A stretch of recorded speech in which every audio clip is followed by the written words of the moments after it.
Monday morning, let's get into Tesla Shorts Time, episode 540. I'm Patrick in Vancouver. Today is July 13th, 2026. A new week and plenty happening with Tesla.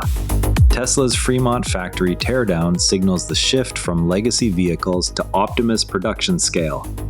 Tesla has started dismantling Model S and X lines at Fremont to install robot production cells. The move reallocates existing factory space rather than adding new capacity. Ashok Eluswamy noted Optimus now carries the quality bar set by those legacy lines. This change marks a physical shift in factory priorities from passenger vehicles to robotics. Further updates are expected as the first robot production lines become visible. The next visible milestone will be the first production cells operating in the converted area. With factory space now committed to robots, the next hardware bottleneck is the inference chips that will run them. Factory space is finite, and every square meter devoted to one product line is unavailable for another. Tesla's decision to dismantle Model S and X assembly at Fremont therefore represents an explicit reallocation of capital equipment and floor area toward Optimus rather than an incremental expansion. The move compresses the timeline for robot production only if the freed capacity can be repurposed faster than building new facilities elsewhere. The economic logic rests on utilization rates, where legacy vehicle lines that were already running below optimal volume now carry higher fixed costs per unit. Converting that space avoids the larger outlay of greenfield construction, while the robot program is still proving demand. If Optimus volumes ramp more slowly than projected, however, the company will have surrendered proven passenger vehicle capacity without an immediate replacement revenue stream. This choice also affects supply chain sequencing, with parts and tooling previously flowing to Model S and X production now available for redirection or retirement. The net margin impact will depend on how quickly Optimus unit economics reach the point where robot gross profit exceeds the foregone vehicle contribution. Samsung Foundry has finished setup work for volume production of Tesla's AI5 chip. The Taylor, Texas plant is scheduled to start operations later this year. The chip is intended for autonomous driving inference in future vehicles and robots. Production timing will determine how quickly HW5 AI5 hardware can reach the fleet. Samsung confirmed it will manufacture Tesla's AI5 chip for autonomous driving applications. The agreement covers production at the Taylor facility once operations begin. This marks another step in Tesla's move toward custom silicon for both vehicles and robots. Volume output will influence how quickly next-generation inference hardware reaches customers. A Cybercab prototype was observed on public roads in Hampton, New Hampshire. The sighting adds to evidence of testing activity outside Texas. It remains unclear whether the vehicle was operating in supervised or unsupervised mode during the drive. Next data point to watch is whether additional states report similar sightings in coming weeks. A Texas permit confirms Tesla is preparing an autonomous cleaning robot to service its Cybercab and robotaxi fleet.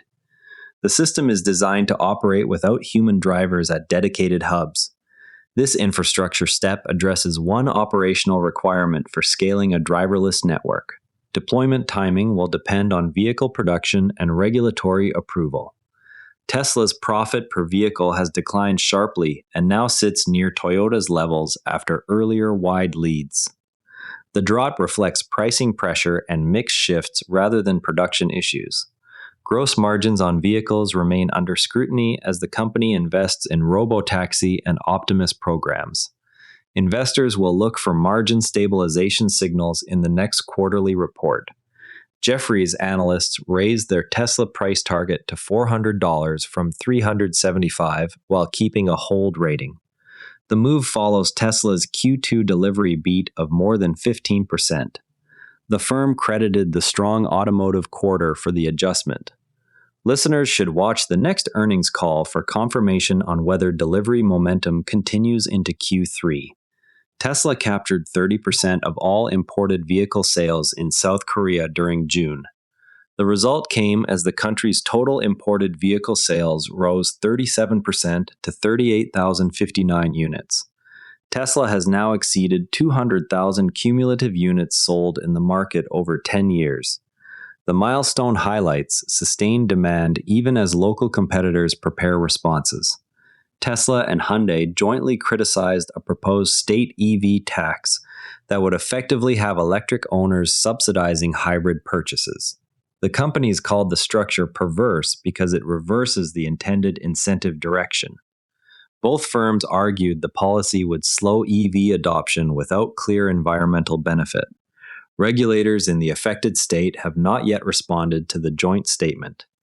FSD supervised, detected, and avoided a deer despite direct sunlight glare. The system processed the obstacle in real time without driver intervention.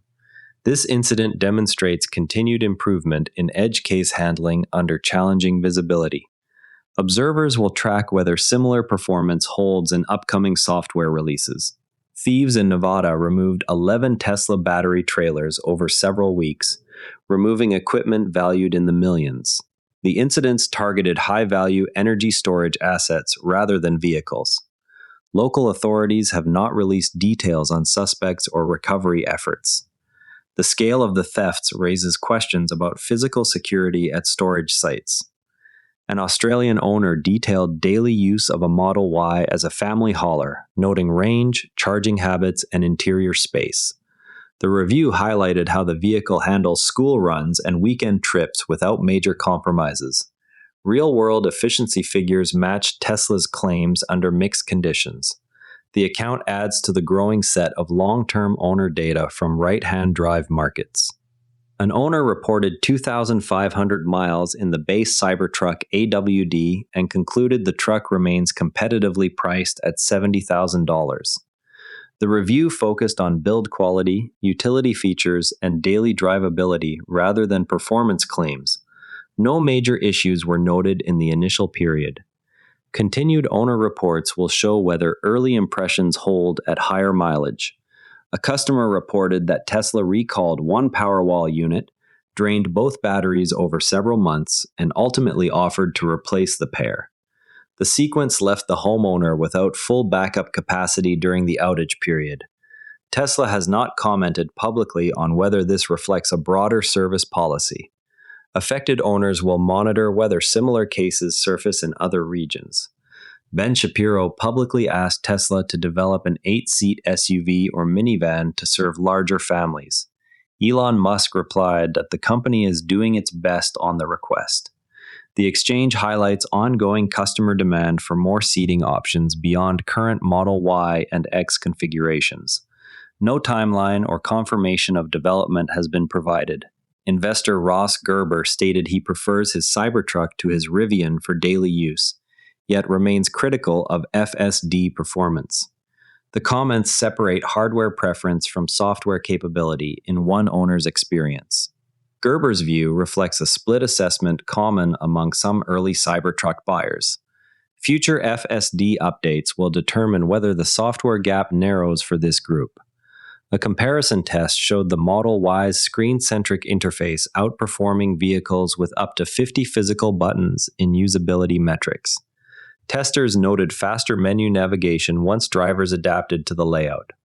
The result challenges assumptions that physical controls are inherently superior for all tasks.